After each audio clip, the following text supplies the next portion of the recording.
নমস্কার, স্বাগত জানাচ্ছি আপনাদের সোশ্যাল বাংলার বিশেষ অনুষ্ঠানে। আপনাদের সাথে রয়েছে আমি সুজাতা। ভারত এবং বাংলাদেশ, ভারত বাংলাদেশ মৈত্রী সম্পর্ক আমরা দেখে আসছি যবে থেকে বাংলাদেশের উপর বর্তমান বাংলাদেশ এবং তৎকালীন আমরা যদি বলি তাহলে সেখানে পাকিস্তানের অংশ হিসাবে পরিচিত বর্তমান বাংলাদেশের উপর যখন ভাষা চাপিয়ে দেওয়ার চেষ্টা করা হয়েছিল, ঠিক সেই সময় ভারত সরকার কিভাবে সহযোগিতা করেছে এবং কিভাবে ভারত সরকারের সহযোগিতায় বাংলাদেশ এবং আমরা যদি দেখি তাহলে বিশেষ করে বাংলা ভাষা নিয়ে যারা আন্দোলন করেছিলেন তাদের সেই আন্দোলন সার্থকতা লাভ করেছিল।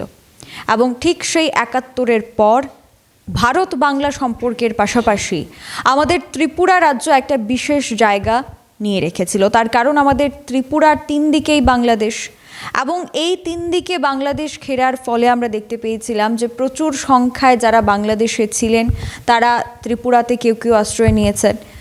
তো ঠিক সেই সময় থেকে শুরু করে এখনো পর্যন্ত ভারত সরকার এবং বাংলাদেশ সরকার যৌথ উদ্যোগে এই মৈত্রী সম্পর্কটা বেঁধে রাখার চেষ্টা করছে। এবং ভারত এবং বাংলাদেশের মধ্যে যদি আমরা মৈত্রী সম্পর্ক বলি তাহলে আমাদের ত্রিপুরার নামটা হয়তো সবার প্রথমে আসবে। তার কারণ ত্রিপুরার ৩ দিকে বাংলাদেশ, ত্রিপুরাতেই গড়ে উঠেছে মৈত্রী সেতু, এবং ত্রিপুরা থেকেই বাংলাদেশের সাথে রেল যোগাযোগের একটা মাধ্যম শুরু হতে যাচ্ছে। এই সকল বিষয়গুলি নিয়ে আমরা আলোচনায় থাকবো। আজ আমাদের স্টুডিওতে একজন বিশেষ অতিথি এসে উপস্থিত হয়েছেন সুদূর বাংলাদেশ থেকে। ভারত বাংলাদেশ সম্পর্ক তার পাশাপাশি বর্তমান পরিস্থিতি নিয়ে তিনি আলোচনা করবেন আমাদের সাথে রয়েছেন অ্যাডভোকেট পাপ্পু সাহা, ট্রাস্টি, হিন্দু ধর্মীয় কল্যাণ ট্রাস্ট, ধর্ম বিষয়ক মন্ত্রণালয়, গণপ্রজাতন্ত্রী বাংলাদেশ সরকারের পক্ষ থেকে। অনেক অনেক স্বাগত জানাচ্ছি আপনাকে সোশ্যাল বাংলার পর্দায়। প্রথমেই জানার চেষ্টা করব যে ত্রিপুরাতে এসে কেমন লাগছে। আপনাকে অসংখ্য ধন্যবাদ। ত্রিপুরাবাসী সহ ভারতবাসীকে ধন্যবাদ জানাচ্ছি। ত্রিপুরা এসে আমার খুবই ভালো লাগছে এবং ত্রিপুরার প্রাকৃতিক সৌন্দর্য আসলেই মুগ্ধ করার মতো। আমরা যেহেতু ভারত বাংলাদেশের মৈত্রী সম্পর্ক বা বর্তমান সম্পর্ক নিয়ে যদি কথা বলি তাহলে আপনি একজন সরকারি পদেও রয়েছেন সেখানে বাংলাদেশ সরকারের, তাছাড়া নিজেও একজন, আপনি এই মুহূর্তে দাঁড়িয়ে একজন বুদ্ধিজীবী মহল থেকে রয়েছেন। তো এই ভারত বাংলাদেশ সম্পর্কটাকে আপনি কিভাবে দেখছেন? আমি প্রথমেই স্মরণ করছি আমাদের বাংলাদেশের জাতির জনক, হাজার বছরের শ্রেষ্ঠ বাঙালি বঙ্গবন্ধু শেখ মুজিবুর রহমানকে, যিনি পাকিস্তান নামক একটি নরক থেকে বাংলাদেশের মানুষকে মুক্তি দিয়েছেন, স্বাধীন বাংলাদেশের নাগরিক হওয়ার গৌরব আমাদেরকে প্রদান করেছেন। আমি স্মরণ করছি আমাদের মহান মুক্তিযুদ্ধে ৩০ লক্ষ শহীদ, যাদের প্রাণের বিনিময়ে বাংলাদেশ স্বাধীন হয়েছে। আমি এও স্মরণ করছি বাংলাদেশের স্বাধীনতা যুদ্ধের সময় আমি যতটুকু জানি ভারতের প্রায় 14,000-এর উপরে সৈন্য জীবন দিয়েছে।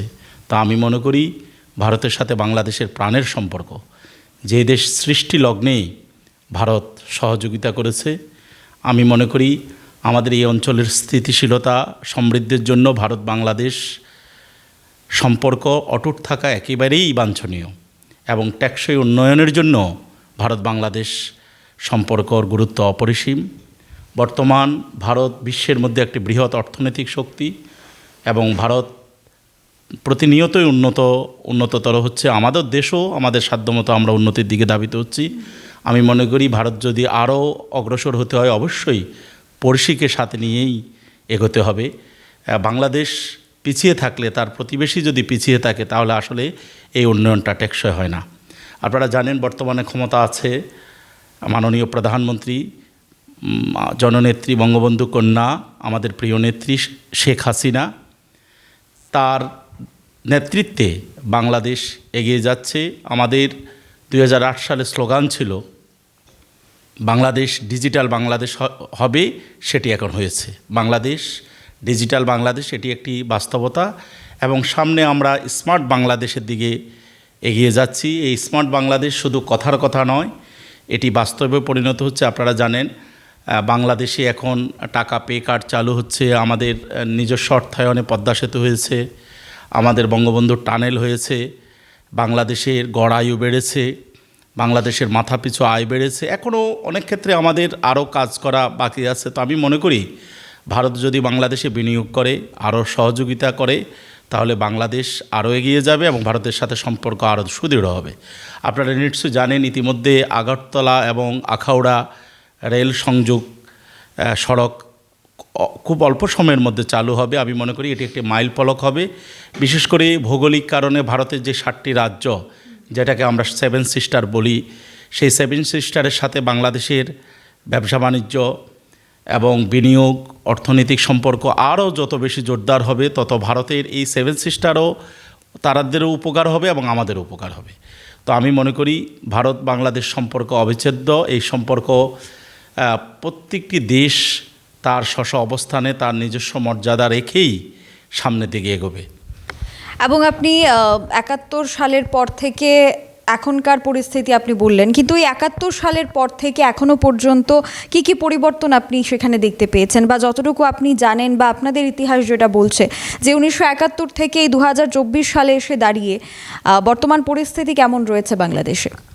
বাংলাদেশে বর্তমান পরিস্থিতি আপনি নিশ্চয়ই জানেন, গত 15 বছর বাংলাদেশে অভূতপূর্ব উন্নয়ন হয়েছে। বিশেষ করে সারা দেশে তো হয়েছে। আপনি ঢাকায় যদি যান, আপনাকে আমি অনুরোধ করছি, আপনি ঢাকাকে এখন চিনতে পারবেন না।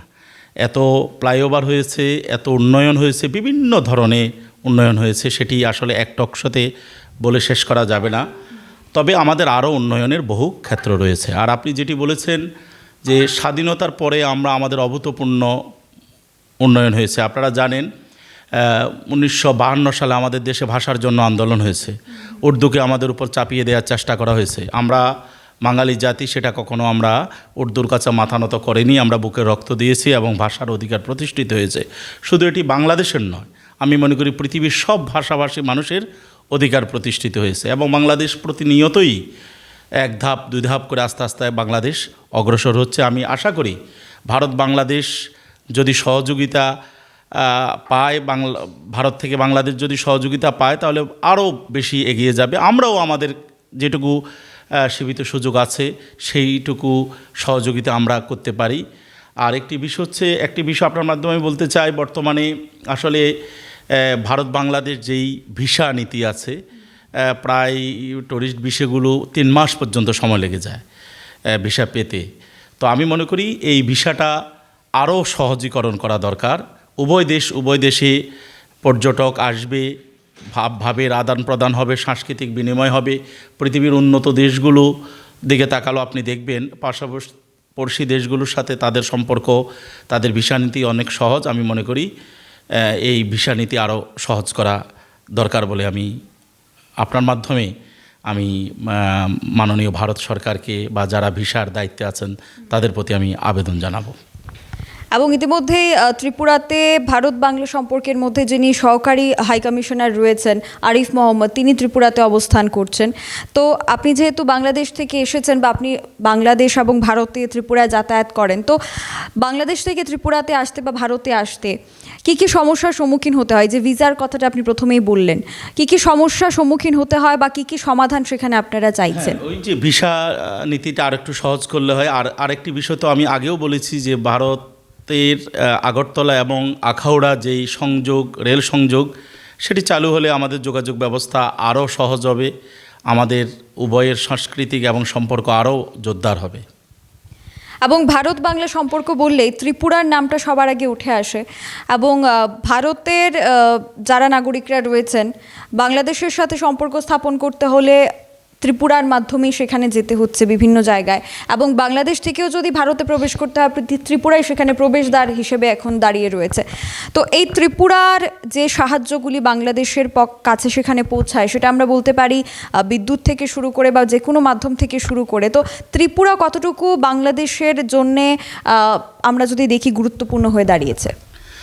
আসলে ত্রিপুরার সাথে আমাদের ঐতিহাসিক সম্পর্ক রয়েছে। আপনারা জানেন 1971 সালের মহান মুক্তিযুদ্ধে বাংলাদেশের 1 কোটি মানুষ ভারতে শরণার্থী হয়েছিল এবং ভারতের জনগণ এই 1 কোটি মানুষকে দীর্ঘ প্রায় 9 মাস আশ্রয় দিয়েছে। এবং এর মধ্যে ত্রিপুরায় আমার মনে হচ্ছে অনেক শরণার্থী ত্রিপুরাতে আশ্রয় নিয়েছে। সেই জন্য আমি মনে করি ত্রিপুরার সাথে আমাদের একটি ঐতিহাসিক সম্পর্ক রয়েছে। তো আমি মনে করি ত্রিপুরাতে যেই সমস্ত জিনিস বাংলাদেশ থেকে আমদানি করা যায়, সেগুলোর ব্যাপারে অবশ্যই ত্রিপুরা সরকার আমাদের সদাশয় বাংলাদেশ সরকারের সাথে আলোচনা করবে এবং আমাদের যেগুলো প্রয়োজন সেগুলো যদি আমাদের বাণিজ্য, বিশেষ করে বাংলাদেশের সাথে ভারতের একটি বিরাট বাণিজ্য ঘাটতি রয়েছে, তো সেক্ষেত্রে আমি মনে করি বাংলাদেশ থেকেও অনেক ভালো ভালো প্রোডাক্ট ত্রিপুরা আসতে পারে। আপনি জানেন বাংলাদেশের পোশাক শিল্প সারা পৃথিবীতে উল্লেখ করার মতো, এইরকম বাংলাদেশের চামড়া শিল্প অনেক ভালো অবস্থায় আছে, বাংলাদেশে আইটি বিভাগ খুব ভালো অবস্থায় আছে। এই সকল ক্ষেত্রে বিনিময় হতে পারে এবং আপনাদের এখানে যারা ব্যবসায়ী আছে, মার্চেন্ট অ্যাসোসিয়েশন যারা আছে, তারা আমাদের বাংলাদেশের মার্চেন্ট অ্যাসোসিয়েশনের সাথে যোগাযোগ করে এই ব্যবসা বাণিজ্য আরও জোরদার করতে পারে। আমি মনে করি তাতে উভয় দেশ লাভবান হবে। আপনি কিছুক্ষণ আগেই বাংলাদেশ সরকারের যিনি প্রধানমন্ত্রী রয়েছেন শেখ হাসিনার কথা উল্লেখ করেছেন।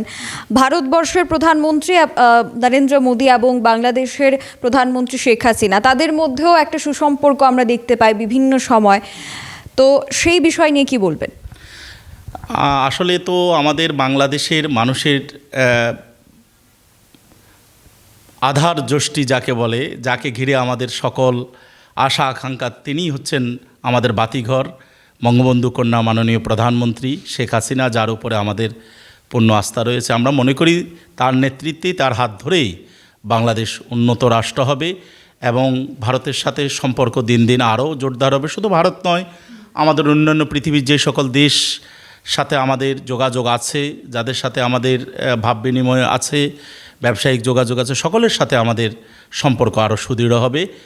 মাননীয় প্রধানমন্ত্রী, আপনি জানেন, যিনি নিরলস প্রচেষ্টা করে যাচ্ছে, বাংলাদেশের প্রধানমন্ত্রী, যিনি আসার পরে আমাদের দারিদ্রতার হার কমেছে, বহু প্রকার ভাতা বাংলাদেশে এখন দেয়া হচ্ছে, ন্যায্য মূল্যে পণ্য সরবরাহ করা হচ্ছে। মোট কথা একটি জনগণের সরকার বলতে যা বোঝায় তাই হচ্ছে আমাদের বর্তমানে মাননীয় প্রধানমন্ত্রী শেখ হাসিনার সরকার। একেবারেই আমরা বিস্তারিত আলোচনায় ছিলাম। আমাদের সাথে আজকের যিনি অতিথি রয়েছেন, সুদূর আমাদের পার্শ্ববর্তী দেশ, প্রতিবেশী দেশ বাংলাদেশ থেকে তিনি এখানে এসেছেন বিভিন্ন বিষয়ের ওপর গুরুত্ব আরোপ করার জন্য। আমরা আলোচনার একেবারে শেষ পর্যায়ে রয়েছি। শেষ পর্যায়ে এসে দাঁড়িয়ে যারা আপনাকে দেখছেন, ভারত বাংলা দুই প্রান্ত থেকেই দেখছেন, এপার ওপার থেকে আপনাকে দেখছেন, শুনছেন, তাদের উদ্দেশ্যে কি বলতে চাইবেন? আমি আরেকবার সকল সম্মানিত দর্শকবৃন্দ যারা দেখছেন বাংলাদেশ এবং ভারতের, আপনাদের সকলকে আমি প্রণাম জানাচ্ছি। আমি মনে করি ভারত বাংলাদেশ মৈত্রী সম্পর্ক আরও অটুট হবে। উভয় দেশ পৃথিবীর মধ্যে অন্যতম শ্রেষ্ঠ উন্নত দেশ হিসাবে সামনের দিকে এগিয়ে যাবে এবং আমাদের এই বন্ধুত্ব অটুট থাকবে। সবাইকে আরেকবার নমস্কার জানাচ্ছি। অসংখ্য ধন্যবাদ আপনার সময়টা আমাদের দেওয়ার জন্য। আমাদের সাথে এতক্ষণ পর্যন্ত আলোচনায় ছিলেন ট্রাস্টি হিন্দু ধর্মীয় কল্যাণ ট্রাস্ট, ধর্ম বিষয়ক মন্ত্রণালয়, বাংলাদেশ সরকারের পক্ষ থেকে অ্যাডভোকেট পাপ্পু সাহা মহোদয়। ধন্যবাদ জানাচ্ছি আপনাকে এবং আমাদের দর্শক বন্ধুদের ধন্যবাদ জানিয়ে বিদায় নিচ্ছি এখনকার মতো। আমাদের পরবর্তী খবরাখবর পেতে অবশ্যই চোখ রাখবেন সোশ্যাল বাংলায়। ক্যামেরায় অলোকের সাথে আমি সুজাতা, দা সোশ্যাল বাংলা। মশলা হাতে নয় চামচে তুলুন। লংতরাই গুঁড়ো মশলার প্রতিটি 250 গ্রাম প্যাকেটের সাথে 1টি চামচ ফ্রি। লংতরাই গুঁড়ো মশলা, রান্নায় তোমাকে চাই।